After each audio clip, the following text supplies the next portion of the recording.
The components subject to wear and tear are pads, brake shoes, discs, and drums. It is almost impossible to establish an exact lifespan for these components, as this can depend on driving style and on what the vehicle is used for. The driver is made aware that the brake pads need to be replaced by a warning light on the instrument panel if the pads have an electronic wear indicator, or by a metallic noise coming from the brakes if the pads have an acoustic alarm system. There is no system to warn a driver when a disc is worn. This makes it imperative for the driver to periodically check the discs so as to prevent him from overestimating his degree of safety. The concept of disc minimum thickness is so important that this value is indelibly stamped on the disc, usually on the outer edge. This value is set by the manufacturer. Replacing discs is just as important as replacing pads for brake safety and performance. As regards thermal issues, a worn disc has a lower mass and thus a higher operating temperature. Under these conditions, the following events can occur.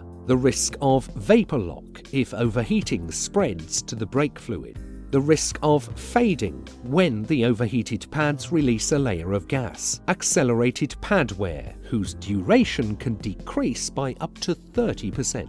A further critical issue of discs worn beyond specifications is mechanical by nature. Decreased disc thickness in effect brings about higher mechanical stress loads, with an increased risk of cracks appearing on the braking surfaces until the disc actually disintegrates. Lastly, we have issues concerning the geometry of the disc that can compromise the whole brake system if we add a disc of below minimum thickness to worn pads. In this case, the following can occur. The pads can slide out of their position in the calipers as they are no longer held in place. This will lead to total brake failure.